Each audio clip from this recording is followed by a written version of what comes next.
지난 몇 주간에 걸쳐서 우리 영적 전쟁, 악령과의 싸움에 대한 말씀을 주제로 여러분들과 나누고 있습니다. 지난주부터는 이제 영적 무기, 우리가 갖춰야 될 영적 무기에 대해서 배우고 있는데요. 사실 악령에 대한 존재를 이야기할 때 악령을 믿는 분도 있고 믿지 않는 분도 있을 것으로 생각이 돼요. 그러나 사실 우리가 악령이 있느냐 없느냐, 이것을 믿냐 안 믿느냐, 이게 중요한 게 아니라 이것이 사실이냐 아니냐, 그게 더 중요한 거죠. 악령이 존재하지 않는데 악령의 존재를 믿는 것도 사실 문제가 있고, 악령이 존재하는데 또 그거를 믿지 않는 것도 문제가 있습니다.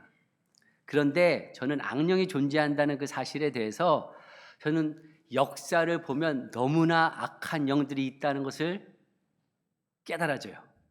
제가 이번 주에 캄보디아 역사를 좀 이렇게 보게 됐는데, 캄보디아 하면 유명한 사건이 있죠. 킬링필드. 그 캄보디아에서 1975년에서 1979년까지 폴포트라는 한 사람이 등장합니다.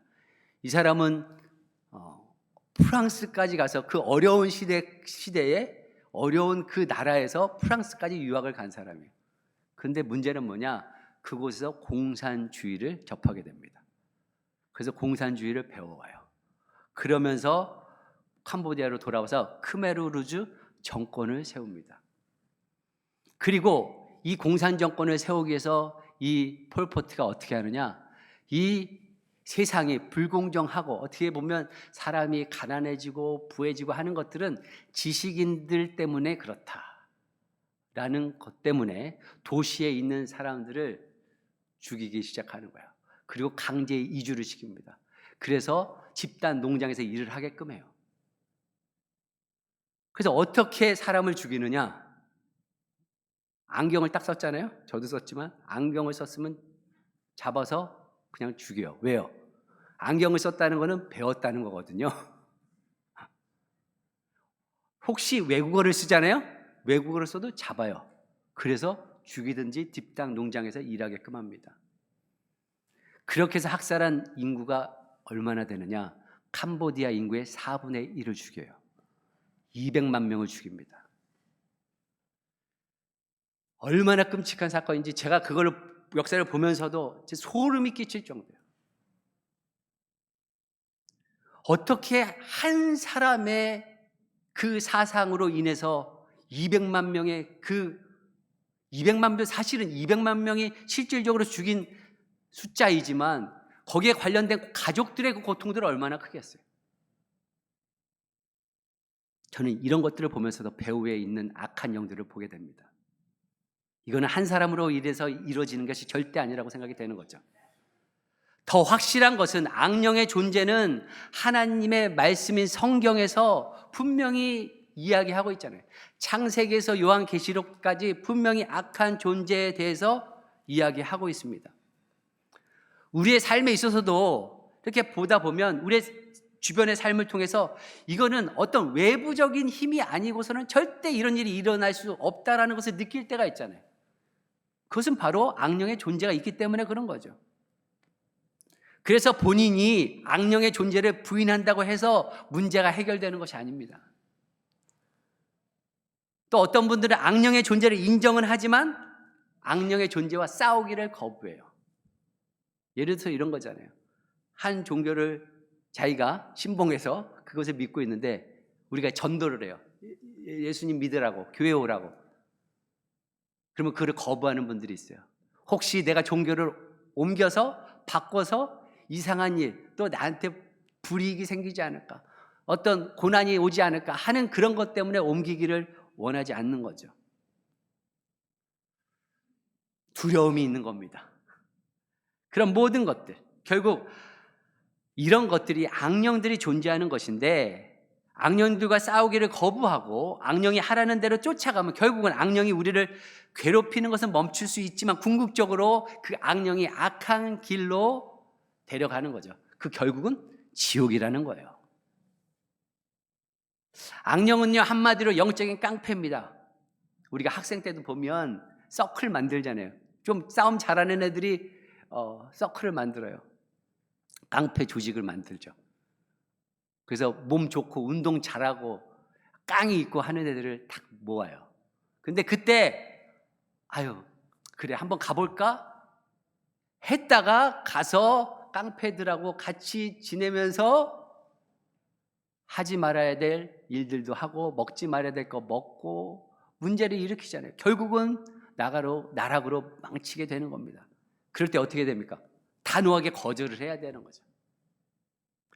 그래서 악령에 대해서는 그 존재를 부인하는 것도 해결이 안 되고 악령과의 투쟁을 피하는 것도 안 되고 유일한 것은 무엇이냐? 싸우는 것밖에 없습니다.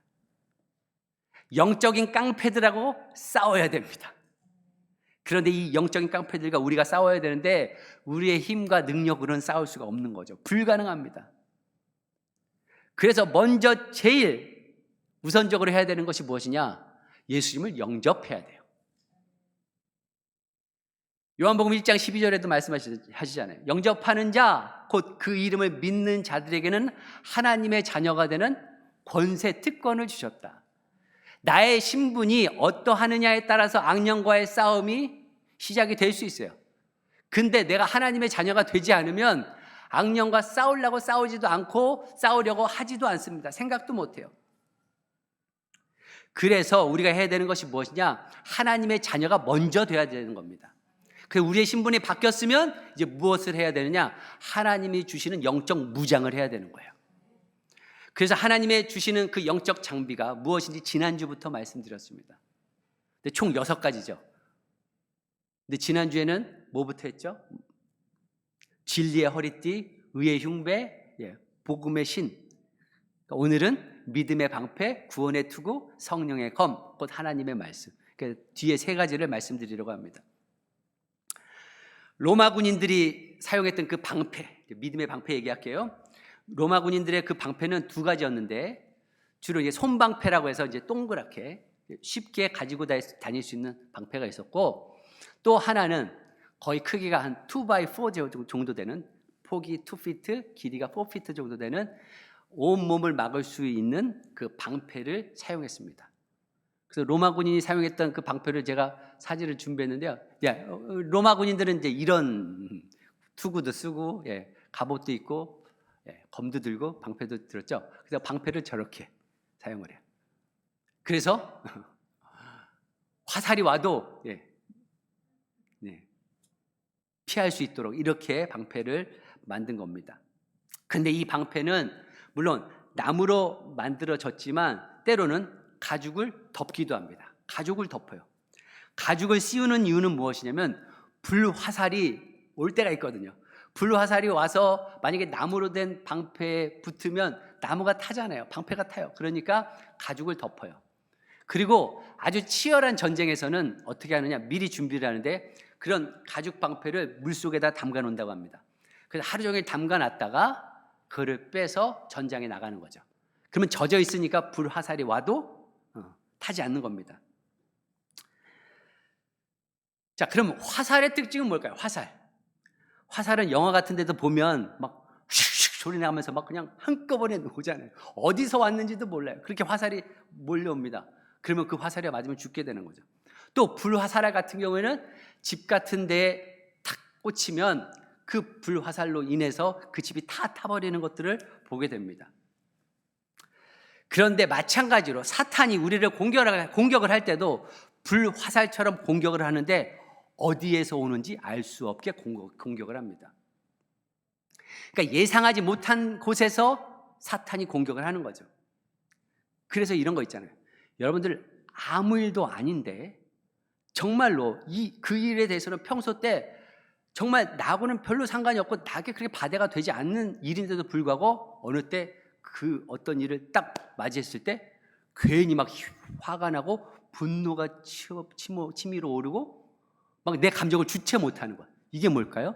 그게 바로 불화살인 겁니다. 불화살.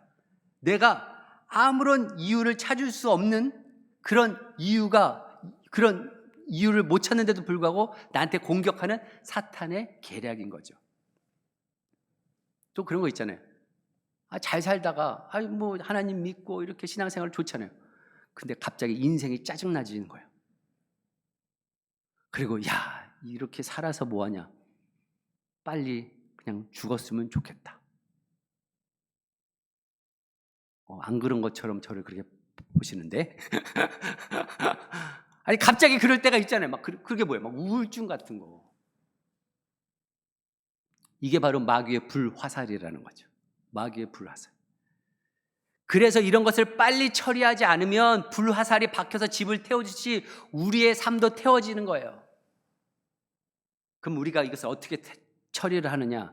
그래서 우리가 믿음의 방패가 필요한 겁니다. 믿음의 방패. 믿음의 방패가 무엇이냐? 믿음이라는 것은 여러 가지 의미가 있지만 공통적인 믿음의 특징은 내 자신이 아닌 다른 것을 의지한다는 거예요. 내가 나를 의지하는 것이 아니라 다른 것을 의지하는 것을 믿음이라고 합니다. 그래서 예수를 잘 못 믿는 분들이 있어요. 이분들은 누구냐? 주로 자기 자신을 믿는 분들이 하나님을 잘 못 믿어요. 내가 모든 것을 가능하다고 생각하는 것, 특별히 자수성가하시는 분들, 이런 분들은 예수 믿기가 참 힘들어요. 왜요? 자기 자신을 믿기 때문에. 근데 예수를 믿는 경우들을 보면 어떻게 되느냐? 자기 자신이 계획하고 또 자기 자신이 원하는 것들을 다 준비했는데 그대로 되어지지 않을 경우에 이게 내 힘으로 안 되는구나 하면서 주님을 찾게 되고 또 예수님을 믿게 되는 경우들을 보게 됩니다.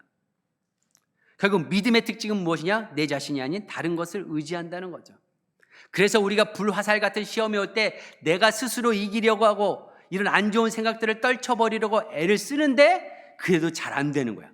그래서 어떤 것이 필요하냐? 우리 가운데 믿음이 필요하다는 거죠.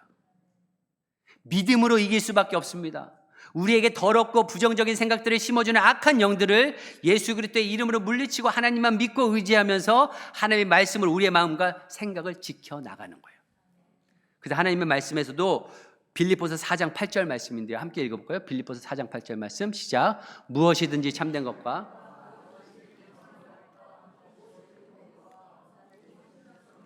무엇이든 사랑스러운 것과 무엇이든지 명예로운 것과 또 덕이 되고 칭찬할 만한 것이면 모든 것을 생각하십시오. 부정적이고 더러운 생각을 가져오게 하는 그 악령들로부터 우리가 떨쳐낼 수 있는 방법은 하나님의 생각으로 채우는 겁니다. 아름다운 생각으로 채워 넣는 거죠. 그래서 이런 악한 영들의 공격으로 어려우신 분들은 그래서 성경을 읽고 묵상하고 기도하고 찬양을 하면서 불화살 같은 마귀의 공격을 믿음의 방패로 막아내며 싸우는 것입니다. 내 힘으로 싸우는 것이 아니에요. 하나님이 주시는 힘으로 싸우는데 그것이 바로 우리의 생각을 지배하는 혹시 공격하는 그 악령으로부터 하나님의 생각, 하나님의 말씀으로 채워서 이겨내는 거죠. 그런데 어떤 때는 혼자서 해결하기가 어려울 때가 있어요. 그럴 때는 도움을 청하는 겁니다. 그래서 사랑하는 아내, 남편에게 자기가 그런 마귀의 공격이 있는 것 같다 했을 때 도움을 청하는 거예요. 기도 요청하는 겁니다. 믿음의 식구들에게 연락해서 요청을 하는 거죠. 목자, 목녀님들에게 요청하는 겁니다. 목회자분들에게 연락을 하는 겁니다. 나 혼자 이 힘겨운 싸움을 싸울 수가 없다. 나를 도와달라고 하는 거죠. 미국에 유명한 단주협회가 있다고 해요. 단주, 그러니까 술을 끊는 그런 협회가 있는데 이 기관이 어떻게 시작이 됐냐면 이걸 시작하신 분이 이분도 알코올릭에 빠져버린 거예요. 처음부터는 안 그랬죠. 처음부터는 한두 잔 했죠. 그런데 이게 알코올 중독에 빠져버린 겁니다. 그래서 자기의 가정도 망가지고 뿐만 아니라 자기가 잘 다니던 직장도 오래 일을 못하는 거야. 알코올릭이니까. 그래서 이제 어렵게 직장을 잡았어요. 그래서 이래서는 안 되겠다 해서 술을 이제 끊어봐야 되겠다 하고 마음을 먹은 거죠. 그러는 와중에 회사에서 출장을 보낸 겁니다. 출장을 딱 보냈더니 거기 출장에 딱 갔더니 여태까지 술은 안 먹고 이제 가족들도 있고 아는 분들도 있고 하니까 술을 최대한 끊었었는데 낯선 곳에 딱 가니까 혼자 있잖아요. 아무도 자기를 몰라요. 그러니까 술에 대한 생각이 점점 드는 겁니다. 아니다 달라요. 이제 바가 딱 보이는 거죠. 바가 딱 보이니까 그러면 한 잔만 하자 하고 딱 들어간 거야. 그 술을 시키려고 딱 했는데 그때 또 다른 생각이 든 겁니다. 뭐냐면 자기처럼 술을 끊으려고 하는 애쓰는 그 한 친구가 그 동네에 산다는 것을 얼핏 들었던 것 같아요. 그래서 그 친구의 전화번호를 찾아서 전화를 한 겁니다. 내가 지금 바에 있는데 같이 좀 만나줄 수 있냐 해서. 그래서 만난 게 술을 먹기 위해서 만난 게 아니라 자기가 지금 술을 먹으려고 하는데 술을 좀 안 먹고 싶어서 전화를 한 거죠. 그래서 온 거예요. 와서 이제 다른 장소로 가서 서로 대화를 한 거죠. 그냥 대화를 하다 보니까 어떻게 됐느냐? 그렇게 술 생각이 났잖아요. 술 생각이 났었는데 술 생각이 그 친구가 대화를 하다 보니까 술 생각이 전혀 나지 않더라는 겁니다. 그래서 깨달은 거죠. 이런 중독은, 알코올 중독은 혼자 싸우는 게 아니구나. 같이 싸울 수 있는 거구나 해서 이분이 이 단주협회, 금주협회를 만들어서, 이분이 최초로 만들어서 이렇게 어려움 있는 분들을 서로 네트워크를 시키고 또 영적인 리더들을 붙여가지고 금주할 수 있고 단주할 수 있는 그 도움을 줬다는 그 이야기를 들었습니다. 이렇게 불화살처럼 날아오는 시험은요, 내 의지력과 내 노력으로 잘 되지 않는다는 거예요. 혼자 되지 않는 거예요. 그래서 믿음의 방패, 하나님에 대한 믿음, 그리고 믿음의 친구들을 통해서 막아내고 이겨내야 될 줄 믿습니다. 그래서 공동체가 중요한 거예요. 이제 영적 싸움의 무기로 이제 다섯 번째죠. 다섯 번째가 무엇이냐? 구원의 투구입니다. 사람의 몸 중에서 가장 중요한 부분, 머리죠, 머리. 그래서 머리를 다치면 치명상을 입게 됩니다. 그래서 군인들도 전쟁에 나갈 때 항상 헬멧을 써요. 마찬가지로 악령도 우리를 공경할 때 머리를 공경하려고 해요. 왜냐하면 치명적이니까. 그래서 우리가 무엇으로 막아야 되느냐? 구원의 투구를 쓰라고 합니다. 여기에서 이야기하는 구원은 우리가 예수님 영접했을 때 그 구원을 이야기한다기보다는 미래적인 구원을 의미한다고 할 수 있습니다. 그러니까 내가 지금 처해 있는 역경에서, 내가 지금 받고 있는 시험에서 하나님께서 반드시 나를 구원해 주실 것이라는 그 믿음을 이야기하는 거죠. 그 구원을 이야기하는 거야. 내가 지금 패배할 것 같지만, 내가 쓰러질 것 같지만 반드시 나는 그리스도 안에서 승리할 것이라는, 주님께서 나를 반드시 구원해 주실 것이라는 그 믿음, 그것을 바로 이야기하고 있는 겁니다. 그래서 구원의 투구라고 얘기하는 거예요. 데살로니가전서 5장 8절에도 이렇게 말씀하시죠. 함께 읽어볼까요? 시작. 그러나 우리는 낮에 속한 사람이므로 정신을 차리고 믿음과 사랑을 가슴막이 갑옷으로 입고 구원의 소망을 투구로 씁시다. 뭐라고요? 구원의 소망의 투구. 소망이 있다는 거예요. 내가 지금은 지는 것 같지만 결국에는 하나님께서 나를 승리해 주실 것이라는 그 소망, 그것을 써야 된다는 거예요. 우리는요, 예수님께서 승리하셨기 때문에 우리는 승리합니다. 이거는 따놓은 보장이에요. 사탄은 이미 우리에게 아무런 권세가 없고 우리에 대해서 아무런 능력을 발휘할 수 없습니다. 근데 사탄은 공갈을 치는 거예요. 위협만 하는 존재예요. 예수님의 동생 야고보는 야고보서 4장 7절에 이렇게 말씀하시죠. 그러므로 하나님께 복종하고 악마를 물리치십시오. 그리하면 악마는 달아날 것입니다. 악마를 물리치라는 것은 악마를 대적하라는 거예요. 그냥 소극적으로 악한 마귀가 왔나 이러고 있지 말고 적극적으로 대적하라는 겁니다. 근데 우리가 먼저 할 것이 있어요. 여기 보니까 뭐라고 얘기해요? 하나님께 먼저 복종하는 거예요. 하나님한테 복종하고 그리고 악마를 물리치라. 악마를 대적하라. 복종이라는 것은 하나님의 권위 밑에 우리를 내버려 두는 겁니다. 우리가 예수님을 영접했다는 의미는 뭡니까? 나의 신분이 바뀌어졌다는 거죠. 하늘과 땅의 모든 권세를 가진 예수님이 나의 주인이시라는 뜻이에요. 뿐만 아니라 전지전능하시고 온 만물을 창조하신 하나님이 나의 아버지라는 사실인 거죠. 뿐만 아니라 예수 그리스도를 죽은 자 가운데서 살리신 분이 바로 성령님이시라는 겁니다. 그 성부, 성자, 성령님이 내 안에 계시기 때문에 우리는 승리할 수밖에 없는 줄 믿습니다. 그것을 믿는 거죠. 이것이 하나님께 복종하는 것이고 우리가 그 다음에 해야 되는 것은 무엇이냐? 사탄을 대적하는 겁니다. 사탄을 대적하는 것을 가장 쉬운 방법은 이거예요. 예수님의 이름으로 명해서 쫓는 거죠. 그래서 나를 괴롭히고 망치려고 하는 악한 영들은 예수 그리스도의 이름으로 떠나갈지어다 하고 그렇게 외치는 거예요. 그럼 어떤 분들은 뭘 그렇게 시끄럽게 조금 쫓냐? 알아서 나가겠지 하실 분들이 있을지 몰라요. 하나님은요, 물론 하나님은 우리의 마음과 생각을 아세요. 사탄은 우리의 마음과 생각을 알까요? 모릅니다. 지금 이 중에서도 눈을 감고 계신 분들이 모르겠어요. 있는지 모르겠는데 눈을 감고 계신 분들이, 저는요, 이분들이 졸고 있는지 하나님의 말씀을 잘 묵상하고 있는지 저는 몰라요. 저는 몰라요. 인간이니까 저는 몰라요. 그 속을 몰라요. 근데 사탄이 그 정도 수준, 제 수준밖에 안 돼요. 사탄이 우리의 마음과 생각을 다 아냐? 몰라요. 사탄은 우리에게 생각을 심어줄 수는 있지만 우리가 무엇을 생각하는지 모릅니다. 그래서 사탄에게 들려줘야 되는 거예요. 그래서 외치는 겁니다. 예수님도 그래서 외쳤잖아요. 정신적인 병든 자, 육신의 질병이 있는 자, 예수님께서 항상 외쳤어요. 마귀에게 들으려고 외친 겁니다. 우리의 입으로 고백해서 들려줘야 됩니다. 그러면 물려가게 되어 있습니다.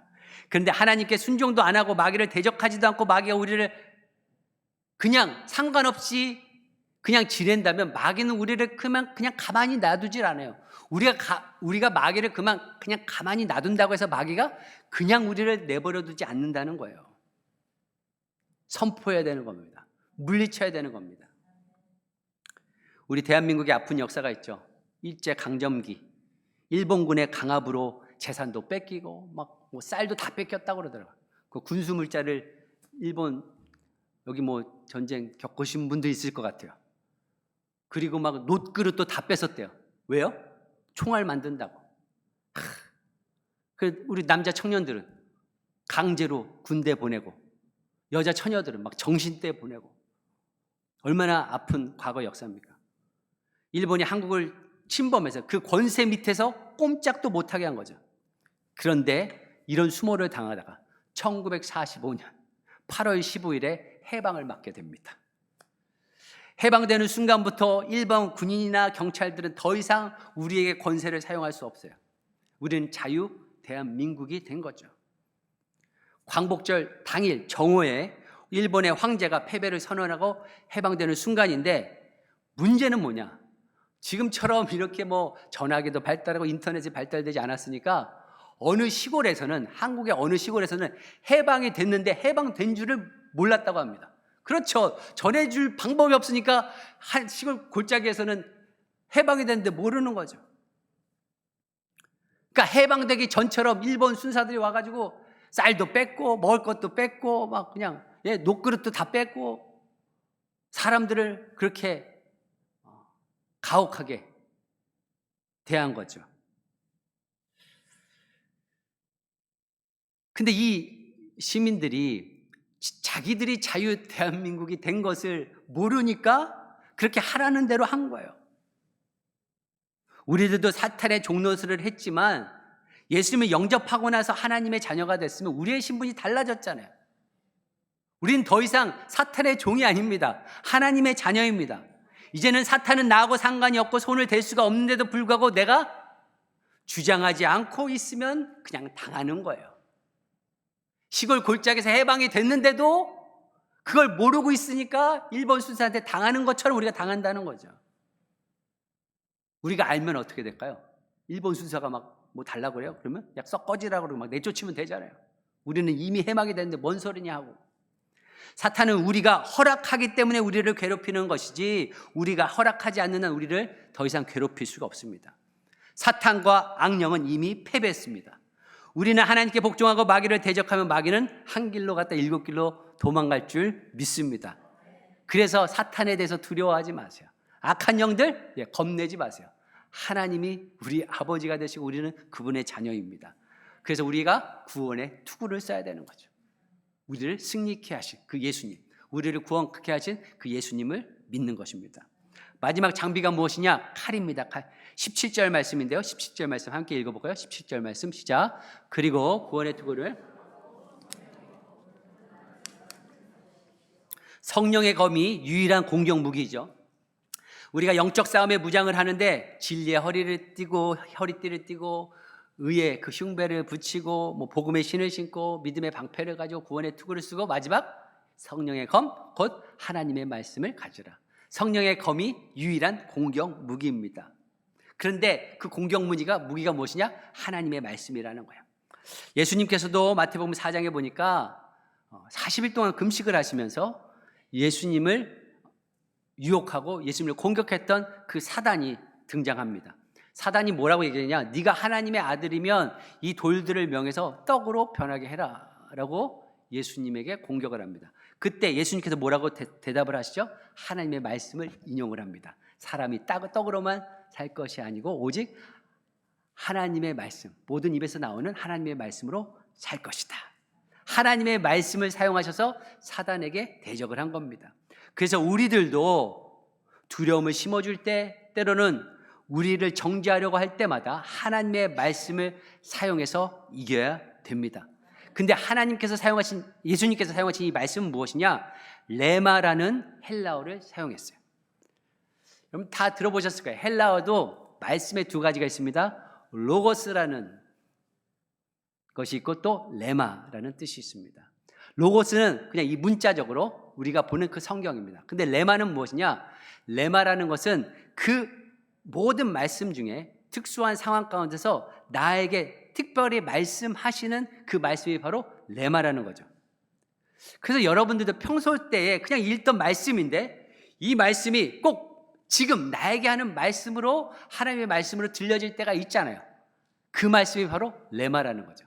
제가 이렇게 설교를 하지만 이 설교를 하면서도 여러분들 중에 또 하나님의 말씀이 이 말씀은 나의 말씀이구나, 나에게 주시는 말씀이다 하는 것들이 있잖아요. 그것이 바로 레마라는 겁니다. 결국 로고스에서 레마로 바뀌어진 거죠. 그래서 하나님께서 우리가 악한 영과 싸울 때 레마, 즉 하나님이 내게 주신 말씀으로 싸우라는 거예요. 그런데 이 말씀을 누가 주느냐? 성령님께서 주십니다. 그래서 뭐라고 얘기해요? 성령의 검, 곧 하나님의 말씀이다. 성령께서 레마의 말씀을 주신다는 거예요. 그래서 이 말씀을 가지고 싸우는 거죠. 이 말씀을 붙들고 승리하는 겁니다. 마가복음 13장에 보면 예수님께서 온 민족에게 복음이 전해질 것을 이야기하면서 제자들에게 이렇게 말씀하세요. 11절 말씀인데요. 11절 말씀. 마가복음 13장 11절 말씀 함께 읽어보겠습니다. 시작. 사람들이 너희를 끌고 가서 넘겨줄 때에 너희는 무슨 말을 할까 하고 미리 걱정하지 말아라. 무엇이든지 그 시각에 말할 것을 너희에게 지시하여 주시는 대로 말하여라. 말하는 이는 너희가 아니라 성령이시니라. 제자들이 복음을 전하러 가는데 무슨 말을 할지 모르는 거예요. 예수님께서 말씀하시는 거예요. 야, 가서 무슨 말 할지 걱정하지 마. 내가 너한테 말씀을 주는데 누구를 통해서 말씀을 주시냐? 성령을 통해서 말씀을 주실 것이니까 걱정하지 말고 담대하게 순종해서 나가라는 겁니다. 바로 이렇게 성령님께서 레마의 말씀을 주시는 거죠. 우리들도 하나님께 도움을 구하고 우리의 시선을 하나님께 돌리며 마귀를 대적하면 꼭 승리할 수 있는 말씀, 레마를 주십니다. 이 레마가 어떤 때는 문제를 지적해 주기도 하고 이 레마의 말씀이 우리를 회개케 하기도 하고 그리고 이 레마의 말씀이 왜 이런 일이 생겼는지를 알게 하시는 것이 바로 이 레마의 말씀이라는 거죠. 근데 이 레마의 말씀, 결국 하나님의 말씀으로 온 거기 때문에 그냥 아무것도 안 하고 있는데 하나님이 레마의 말씀을 딱 주시는 게 아닌 겁니다. 그래서 평소 때 우리가 성경도 읽고 성경도 묵상하고 성경 공부도 하고 또 하나님의 말씀을 이렇게 설교를 통해서 듣고 하는 이유가 뭡니까? 결국 이 레마의 말씀, 로고스의 말씀을 레마의 말씀으로 바꾸기 위한 것인 거죠. 성경을 외우는 것도 마찬가지죠. 이제는 나이가 들어서 돌아서면 잊어버린대요. 돌아서면. 물론 돌아서면 잊어버릴지라도 성령님께서는 우리가 필요할 때 하나님의 말씀, 우리가 잊어버렸다고 하는 그 하나님의 말씀을 생각나게 하셔서 악한 마귀의 원수들을 제압하고 이기게 하실 줄 믿습니다. 그래서 그 말씀을 붙들고 싸우는 거예요. 말씀을 맺겠습니다. 우리가 인정하든 인정하지 않든 우리는 영적인 세계에 살고 있고 영적인 싸움을 해야 합니다. 영적인 존재를 무시한다고 해결되는 것도 아니고 부인한다고 해도 해결되는 것도 아닙니다. 영적인 존재에 타협한다고 해도 해결되는 것이 아닙니다. 우리는 싸워야 됩니다. 우리는 반드시 싸워야 됩니다. 싸워서 이겨야 됩니다. 주님이 주신 이 영적인 무장의 무기를 가지고 저 여러분들의 삶과 여러분들의 가정과 직장과 사업과 우리 교회가 그 승리의 개가를 부를 수 있는 우리 모두가 되기를 예수 그리스도의 이름으로 축원합니다.